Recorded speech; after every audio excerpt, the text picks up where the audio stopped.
Mas tadi kan Mas Lukman secara ini kan apa menyebut Pak Jokowi. Kita pengen tahu Mas, kan Mas Lukman salah satu nih sinias yang waktu lalu diundang ke istana waktu pandemi ini oleh Pak Jokowi. Boleh Ya, diceritakan sedikit Mas pengalaman yang itu dan briefnya beliau gitu. ya, gue ketemu Pak Jokowi itu bukan baru sekali itu. Jadi gue udah berapa kali. Maksudnya Pak Jokowi pada saat itu cuman berharap kepada kita nih, kayak gue nih misalnya. Mungkin kan lebih dikenal public figure akan lebih Ya, mudah. Misalnya gue punya followers Ya. ya, yang lebih menekankan supaya disiplin terhadap protokol kesehatan. Itu aja ya. yang paling ditekenin sama Pak Jokowi. Hmm, Sekalian dia memaparkan apa aja sih yang sudah dilakukan pemerintah, kenapa sih ini nggak jalan. Kita juga cukup kritis untuk mempertanyakan banyak hal gitu. Jadi bukan yang cuma sekedar iya pak, iya pak, iya pak. Banyak hmm, sekali pertanyaan-pertanyaan kritis dari kita yang kita merasa bahwa kok pemerintah nggak melakukan ini sih, kok kesannya gini sih, dijabarkan gitu dengan oleh beliau. Kenapa ini begini, kenapa ini begini gitu. Tentunya kita juga kasih masukan-masukan gitu, terutama untuk menangani dunia kreatif misalnya, karena kan kita orang-orang kreatif gitu kan. Betul. Kira-kira apa sih yang harus ya, dilakukan, dan sebagai rakyat kita juga harus mengkritisi juga dong pemerintah gitu, bahwa ada beberapa hal yang perlu kita ya. kritisi gitu. Dan bener-beneran pada saat itu apa yang kita kritisi itu, jadi bukan mentang-mentang kita mumpung Pak Jokowi kasih yang bagus-bagus aja, nggak kayak gitu. Hmm, Benar-beneran kita ada sebuah kritik ya, misalnya ada teman-teman yang lain mengkritik, Pak ini jadinya gini, harusnya kan begini-gini, dan benar-benar terjadi perbincangan yang hangat dan menarik dan saling saling terbuka gitu. Dan gue ada beberapa hal yang tadinya gue juga nggak paham, yang gue pikir kok kayak gini sih gitu, bisa dijabarin gitu kan. Ya. Tapi juga ada hmm. beberapa hal yang Pak Jokowi juga menerima masukan-masukan dari kita gitu. Sepertinya ini Mas ya, bukan pengalaman ulang tahun pertama di istana ya Mas ya? Pengalaman ulang tahun pertama di sana ya, tapi pengalaman ulang tahun sama Pak Jokowi udah 2 kali. Oh, Waktu Wow. itu pas ulang tahun juga tiba-tiba Pak Jokowi ada acara di Sentul itu, terus aku juga diminta untuk hadir dan pas ulang tahun. Nah, yang kemarin di istana juga, kebetulan aku sama Mas Wisnu Tama itu hmm. Hmm. sekolah dari zaman dulu, sahabat, satu kursi Oh, gitu. Jadi wow. Oh wow. banyak juga diskusi apa segala macam. Nah, dia dia mengharapkan lu bisa hadir nggak gitu kan. Oke, gue bisa sih nih, tanpa gue bilang gue ulang tahun nih besok gitu. Iya ya. Tapi buat gue kayak, wah pas banget nih mau ulang tahun gue. Ya udah. Itu gue bilang ini, Pak terima kasih loh Pak udah nyediain tempat buat saya ulang tahun. Dia kaget kan. Makanya saya terima kasih nih udah nyediain tempat buat ulang tahun, terus Bapak ngundang-undang teman saya lagi. Oh, Mungkin kalau apa namanya presiden sebelumnya suka rekaman, mungkin ini jadi aktor kali presiden sekarang kali ya. Sama-sama art juga mungkin ya. Nggak mau kalah dia sama sebelumnya. Dulu berapa album, yang ini berapa film. ya. Main dia mungkin setelah itu. Nah terus tadi kan udah sempat juga Mas Lukman tuh udah sempat ngomongin soal kayak udah mulai mau syuting lagi ya. Ya, ya, ya. Kan juga, tapi kita juga perlu sadari bahwa ini virus nih nggak kemana-mana gitu loh. It's still around gitu loh. Nah terus Ya, ya. kira-kira kita pengen tahu nih buat orang awam yang di luar sana yang cuma ngelihat dari sisi luar gitu.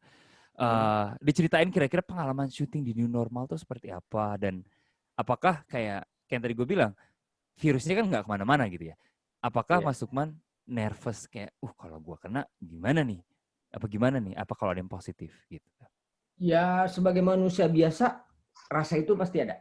Bohong Mhm. kalau bilang nggak ada gitu. Ya, Apalagi Hmm, ini situasi yang sangat baru buat kita semua kan. ya, betul. Kita pernah namanya ngalamin kayak gini. Kalau misalnya problemnya kan virus ini tuh gampang sekali nyebarnya ya.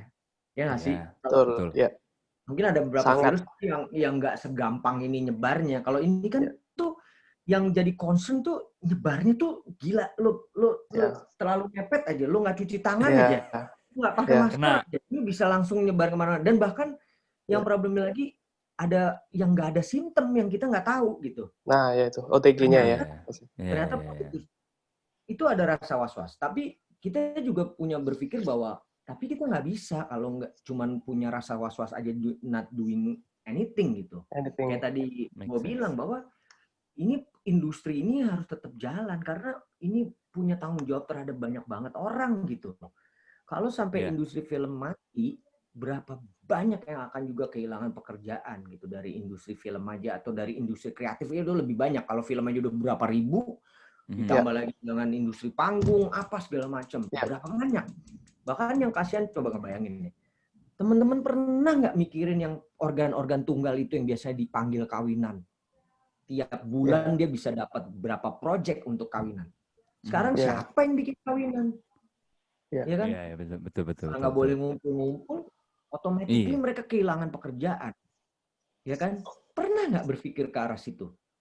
Kita cuma berpikir kadang-kadang, gue nggak sakit, udah nggak usah pakai masker. Gue ngumpul-ngumpul bentar sama gue nggak kena. Oh enggak, gue yang penting sehat. Lo pernah nggak berpikir sampai ke situ bahwa efeknya itu bisa sampai kayak begitu gitu? Ini yang kadang-kadang gue suka berpikir, gue cuma mikir pada saat ini nothing happen with you.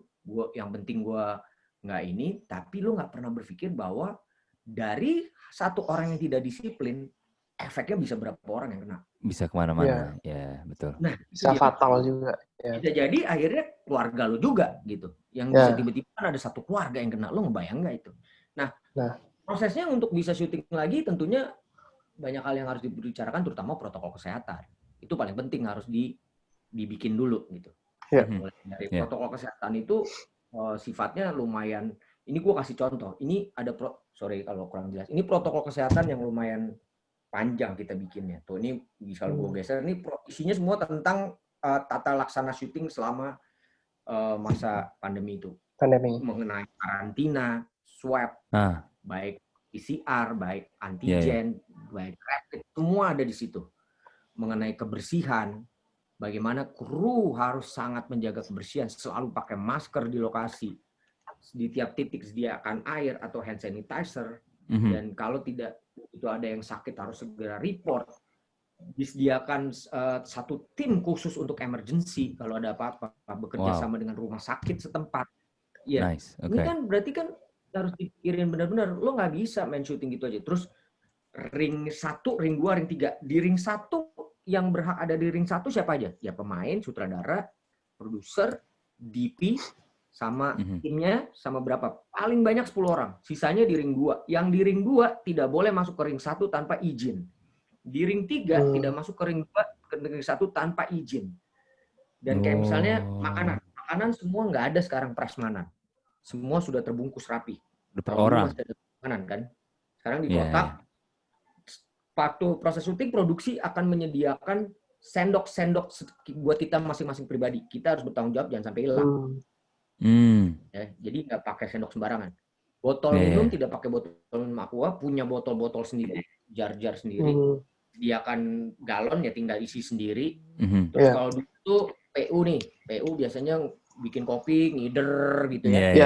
Sekarang nggak, jadi sediain kayak tempat kecil, di situ ada kopi, ada teh, silakan melakukan sendiri. Kalau mau minum kopi, ya lo bikin minum kopi situ, bikin teh di situ. Itu maksud gue. Berarti bener budgetnya tuh ngaruh banget ya. Bayangan bahwa ini automatically budget ditambah gitu. Banget. Bertambah.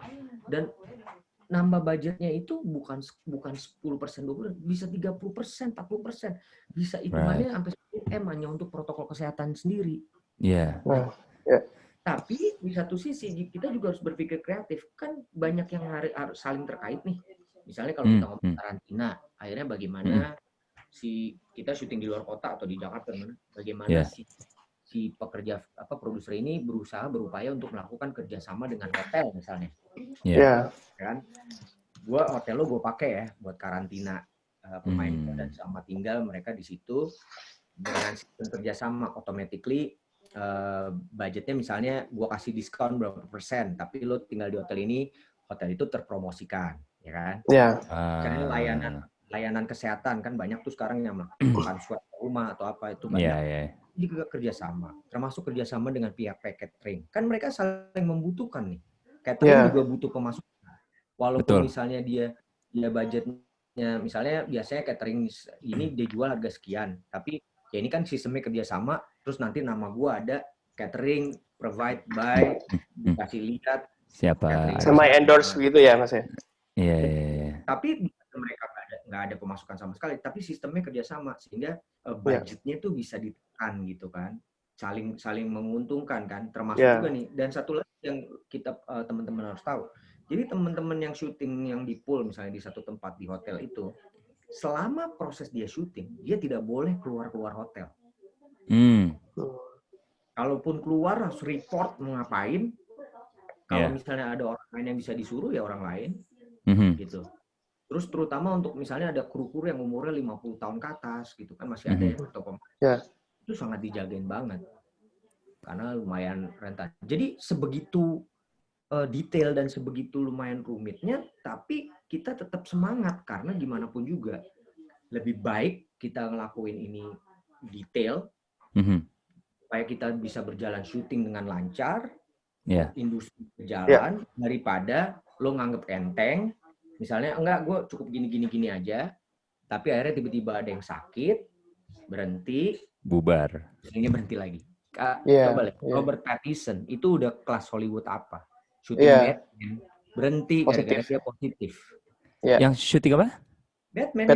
Batman. Oh iya. Syuting udah pending lama. Nih, syuting positif. Udah jalan, kan dia melakukan rutin cek kan. Sama juga kayak di kita tuh ada rutin cek. Tiba-tiba dicek keberapa, dia positif. Mau nggak mau harus berhenti syutingnya. Kelar.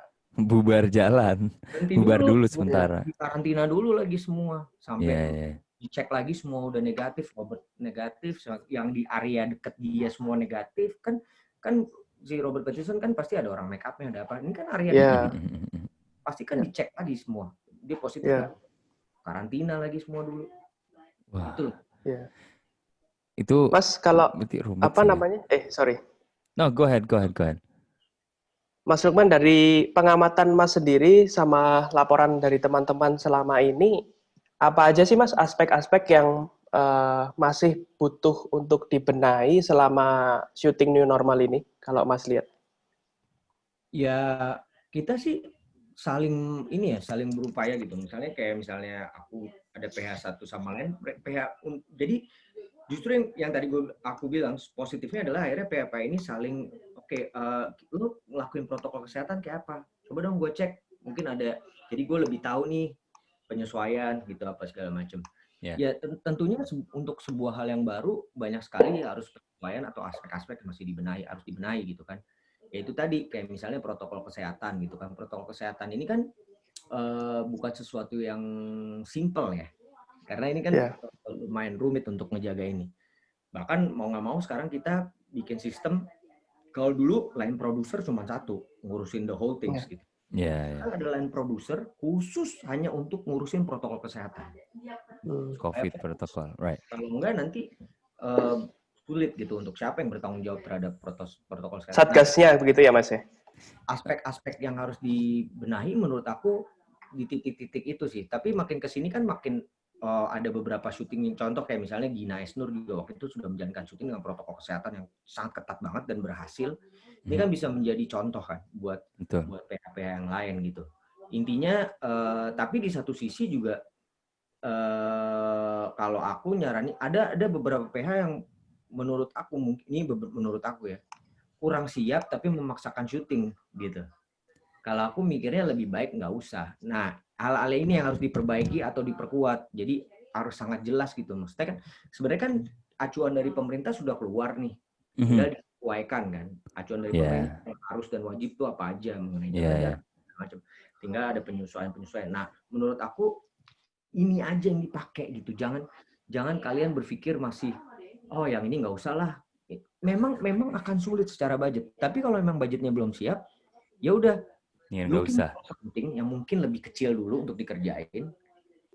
Nah, pemikiran ini yang aku pikir harus kita coba perbaiki gitu. Jangan sampai ada perasaan frustrasi. Akhirnya yang penting kita harus syuting lah gitu. Itu juga bahaya menurut aku. Itu juga tadi karena nih banyak yang nggak kerja nih. Jadi menurut aku kita harus kreatif berpikir gitu.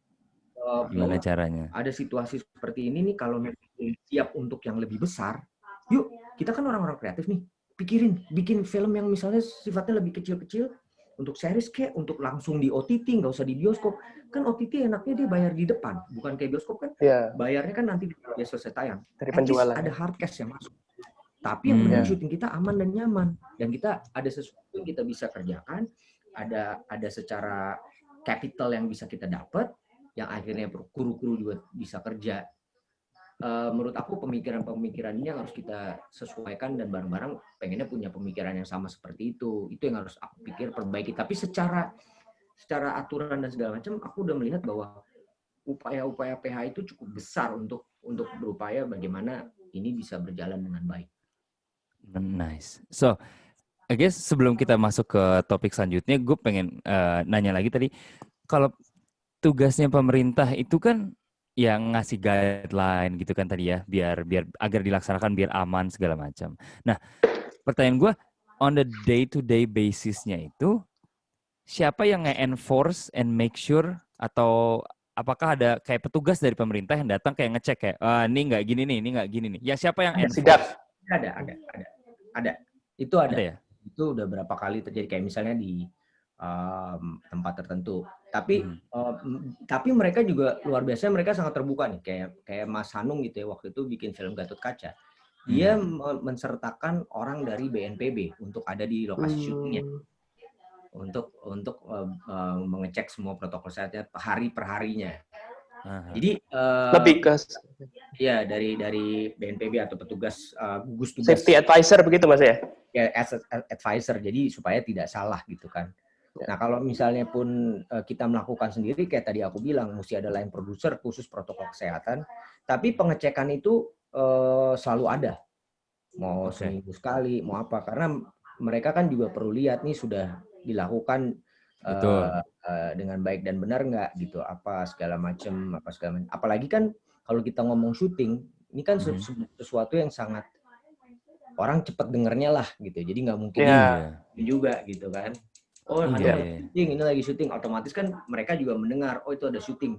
Coba kita cek bagaimana dia pengaturan protokolnya. Kayak misalnya aku kerja di MNC Picture, di produksi MNC Picture saja, itu lumayan rutin ada orang datang untuk ngecek kantor, dan segala macam. Makanya kita juga menjaga supaya kita ngejalanin itu dengan baik, karena kan ada sanksi sebenarnya, ya kan?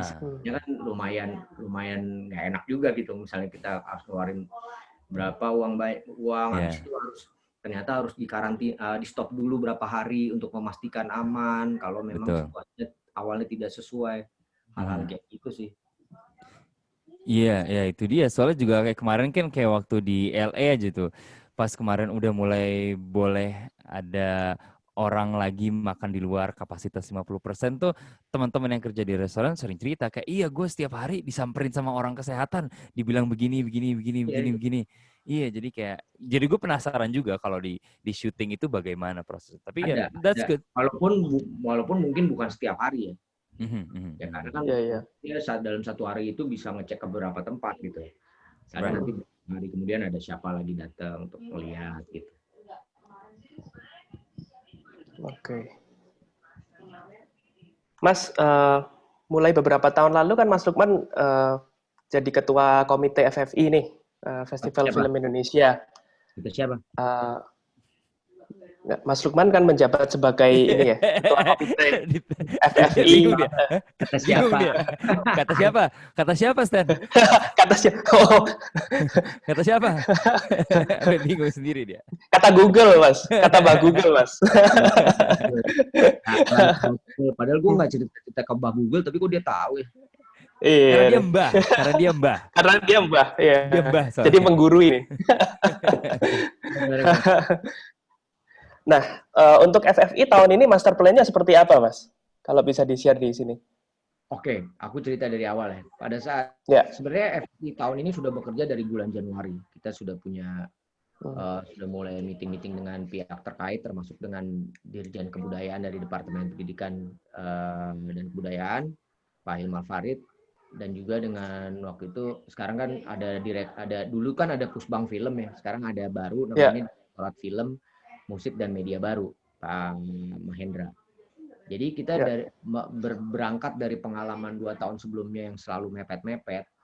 Jadi itu pun mepet-mepet bukan karena sengaja mepet-mepet, karena kan kalau kita ngomong pemerintahan ada bulan-bulan yang akhirnya mereka baru bisa memastikan budgetnya ada nih. Karena kan itu di undang-undangnya punya pemerintah dan pemerintah yang memberikan budgetnya untuk penyelenggaraan Festival Film Indonesia untuk program-program utama, ya. Ini harus diberjalan. Karena FFI itu ada program utama dan ada program tambahan. Program utamanya apa? Yaitu launching, penilaian dan penghargaan, malam nominasi, dan malam anugerah. Itu ada 4 program utama. Ini yang pemerintah biayai. Sisanya program tambahan itu kita looking for sponsor. Looking for sponsor, dan kalaupun pemerintah masih bisa mensupport, pemerintah akan mensupport. Gitu. Intinya kayak gitu. Nah, dari Januari sebenarnya kita sudah bekerja. Tentunya di Januari ini kan belum terjadi pandemi ya, walaupun di Cina misalnya udah gitu, tapi maksudnya di Indonesia itu belum yang berpikir bahwa nih kita nggak akan terjadi apa-apa. Tapi memasuki di bulan Maret, tentu planning di awal tuh kayak biasa. Kita nggak memplanningkan FFI yang ada program-program yang offline lah semua gitu, ya kan? Program. Nah, balik di masa-masa begitu PSBB dan Maret, kita mulai berpikir untuk FFI ini harus menyiapkan yang sifatnya online, ya kan, sambil menunggu nih situasi dan keadaan. Makanya akhirnya yang tadinya launchingnya sifatnya offline, kita bikin virtual launching. Virtual launchingnya itu pun kita juga berpikir keras supaya ini tidak menjadi sesuatu yang sifatnya, lo orang lagi pandemi lo mau hura-hura. Makanya kita bukan launching secara FFI-nya, tapi kita melaunching sebuah gerakan yang namanya 1 hari 1 kebaikan. Yang kita meyakini bahwa pada saat seperti ini kita harus punya silaturahmi. Karena penyemangat itu bukan hanya sekedar kita ngasih sumbangan, tapi pada saat kita bersilaturahmi, kita bertegur sapa dengan orang-orang dan saling menyemangati, itu bisa juga menjadi semangat yang luar biasa. Jadi pada saat itu kita virtual launching, benar-benar kita bikin virtual, itu pertama kalinya kita ngalamin itu, dan ternyata punya efek yang cukup berhasil gitu dengan acara 1 hari 1 kebaikan. Kita ngobrol-ngobrol juga dengan para senior, dengan para stakeholder, dan akhirnya kita bisa 1 hari 1 kebaikan supaya ini berjalan dengan kita merasa bahwa ini masalah yang sulit gitu kan, termasuk buat film Indonesia. Makanya kita punya kampanye berikutnya itu 1 hal baik film Indonesia setiap hari. Gitu, bahwa kita menyadari bahwa film Indonesia selama ini selalu membawa kebaikan buat kita semua. Bahkan di masa pandemi ini. Kenapa bisa dibilang masa pandemi ini? Pada saat orang semua di rumah, yang ditonton apa? Film. Ya. Berarti itu hiburannya membawa kebaikan. Dan ternyata ada jumlah peningkatan yang luar biasa menonton film Indonesia walaupun di OTT, walaupun di streaming. Ini kan berarti penyemangat juga buat kita sineas bahwa sebenarnya itu kita masih diharapkan untuk selalu hadir. Why akhirnya kita tetap punya semangat untuk bahwa harus tetap ada FFI. Kalau nggak ada nih sama aja kalau dalam perang kita sebagai pemegang benderanya jatuh, that's mean tentaranya akan merasa bahwa kita kalah. Ini yang harus kita pegang. Pada saat industri ini istilahnya FFI-nya mati, berarti industrinya mati. Siapa yang mau dilihat? Betul. Nah, istilahnya kan orang bikin film itu bukan hanya sekedar untuk dia dapat penonton yang banyak, tapi juga apresiasi kan. Apresiasi, bicara tentang kualitas. Dengan ada apresiasi ini termotivasi untuk mereka membuat karya-karya yang lebih baik lagi. Itu kan memang sudah begitu kan dimanapun di dunia gitu. Makanya ada festival-festival ini kan untuk mengapresiasi karya-karya kan. Pada saat tidak ada yang mengapresiasi, automatically ada motivasi besar dari sineas yang hilang. Iya kan? Nah, ini yang kita harus tetap lanjut, tapi kita tetap menjaga mengatur semuanya tetap aman, nyaman, dan programnya kita adjust semua. Jadi kayak misalnya malam nominasi yang tadinya ada offline, automatically kita malam nominasi kita bikin virtual. Tapi kita berupaya dengan konsep yang menarik gitu. Virtual, dan kita pikir malah ini akan menjadi sebuah relasi yang semakin kuat, connection yang semakin kuat. Kayak misalnya 2 tahun belakangan itu tuh sebenarnya aku punya fokus untuk pengen ngebangun database. Karena selama ini database dari Festival Film Indonesia itu terbengkalai. Sedangkan database itu kalau dihitung dari tahun 50, berapa banyak data film, data pemenang yang kita nggak punya datanya. Itu bisa jadi aset sebenarnya. Ya kan? Bisa jadi aset yang luar biasa buat Festival Film Indonesia sendiri, bahkan buat film Indonesia. Termasuk juga di sekarang kita ngebenahin websitenya, sekarang website sudah sangat berjalan dengan baik. Justru masa pandemi ini akhirnya kita punya fokus untuk ngerjain itu. Yang sebelumnya tuh banyak hal internal tertunda ya. Besar akhirnya tertunda. Nah di masa pandemi ini dan bersyukurnya dari pemerintah melalui Dirjen Kebudayaan itu sangat mensupport program database ini karena rupanya mereka punya visi yang sama FFI. Kita berharap nanti FFI dengan akhirnya FFI punya database, akhirnya asetnya jelas. Aset itu bukan hanya film loh. Kita punya aset skrip, treatment sutradara, itu aset semua. Sutradaranya sendiri, pemainnya sendiri, itu asetnya FFI semua. Yang bisa menjadi sesuatu yang sifatnya dimonetize untuk kepentingan si sineasnya, termasuk juga buat FFI-nya. Sehingga FFI ke depannya bisa jadi independen. Tidak melulu bergantung semuanya dari pemerintah. Pemerintah tetap kita butuhkan sebagai support. Support system. Gitu kan? Dan dari pemerintah pun sebenarnya pengennya gitu, supaya FFI nanti ke depannya independen. Nah ini, jadi kita nyiapinnya memang benar kayak misalnya tanggal 5 Desember, kita sudah menyusun sebuah strategi gitu. Kalaupun misalnya ada offline-nya, itu pun terbatas sekali orang yang hadir. Kayak misalnya hanya nomine, ya kan? Itu pun sudah kita atur sedemikian berupa protokol kesehatan. Misalnya dari panggung jarak ke penontonnya berapa meter, jarak dari satu kursi ke suti berapa meter. Misalnya kalau misalnya kita kan mau bikinnya di JHCC ya. Jadi yang nominenya itu dikumpulin di bawah, semua undangan VIP yang lain di balkon. Jadi nggak jadi satu. Gitu. Itu beberapa hal yang kita siapkan. Kalaupun memang sama sekali nggak bisa datang, kita juga nyiapin yang benar-benar online. Gitu. Jadi memang jadi pekerjaannya nambah, tapi menurut aku mau nggak mau, ini harus diupayakan. Dan akhirnya FFI itu menjadi ajang apresiasi bukan hanya untuk orang film nantinya, tapi buat semuanya. Pekerja medis, sukarelawan, hero-hero baru di masa pandemi ini. Menurut aku penting untuk diapresiasi. Karena dengan begitu, film Indonesia kan bagian dari masyarakat ya. Dan itu kan bagian dari film Indonesia. Jadi buat aku fokusnya adalah FFI tahun ini adalah benar-benar truly appreciation. Truly give motivation. Merangkul semua Mas ya.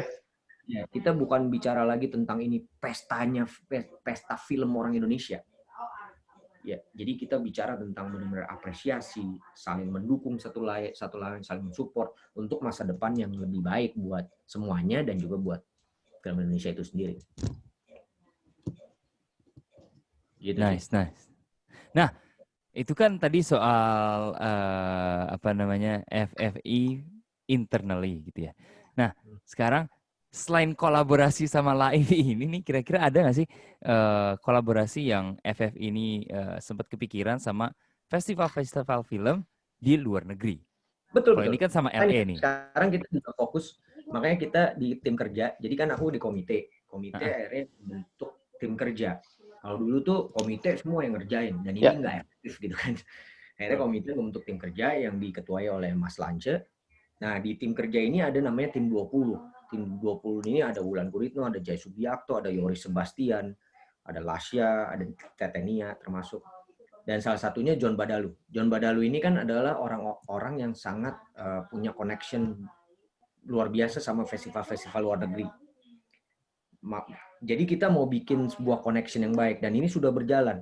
Nanti tanggal berapa itu kita akan bicara sama John Badalu akan melakukan IG Live dengan dari festival Busan. Siapa namanya? Kalau nggak salah chief of programmingnya atau apa gitu. Jadi John Badalu bertanggung jawab untuk melakukan itu. Connection FFI terhadap festival-festival di luar dan membuat program-program yang berhubungan dengan festival-festival luar maupun dalam negeri. Kayak misalnya sama di dalam negeri sama JAV misalnya. Sama Balinale misalnya. Ya kan? Upaya-upaya itu ada gitu. Jadi dan ini sedang berjalan, dan kita kan maunya ini long term ya. Jadi kita bikinnya benar-benar yang sifatnya long term. Nah, John Badalu itu yang akan menyiapkan fondasinya supaya nanti whatever nanti siapa komitenya, fondasinya itu jadi untuk kita hubungan dengan festival-festival. Dan ini akhirnya di masa pandemi ini juga akhirnya kita bisa fokus untuk ke titik itu gitu kan.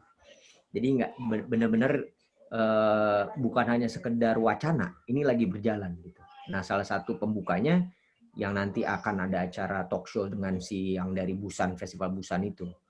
Gitu. Jadi upaya-upaya itu sedang berjalan, dan terus beberapa program kita lakukan gitu kan. Bahkan kita juga ada pengennya nanti ada masterclass misalnya dengan sinias luar melalui bekerja sama dengan festival apa gitu kan.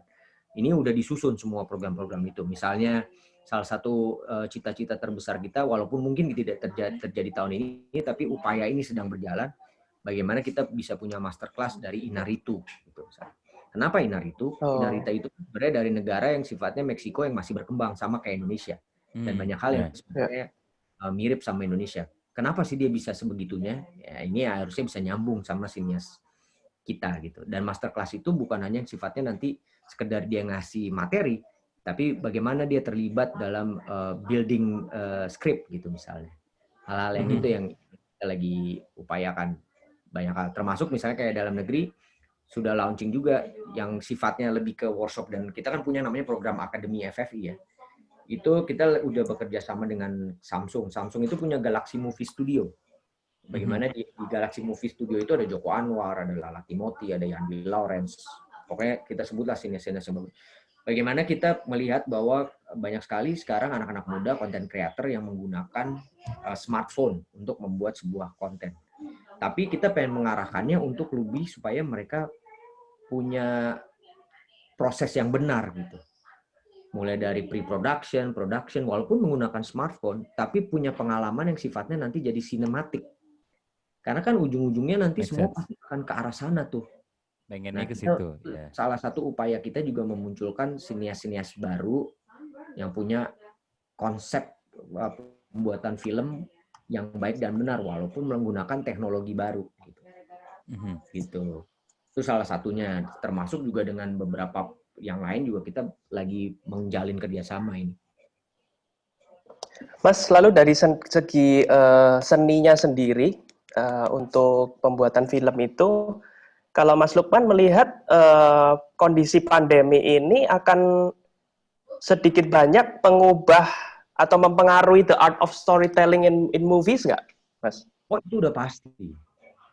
Dalam sejarahnya di dunia, kita udah ngalamin beberapa hal, misalnya masa pandemi dunia atau situasi kritis gitu misalnya, itu merubah, ada hal-hal yang merubah bagaimana cara bertutur, konten-konten apa yang dimunculin. Baru kemarin aku bilang bahwa ini akan terjadi, ada satu generasi misalnya di sini yang muda-muda ini mungkin karena punya pengalaman pandemi ini, cara berpikirnya pun akan, konten-konten yang dikeluarkan pun akan sangat berpengaruh dengan itu gitu.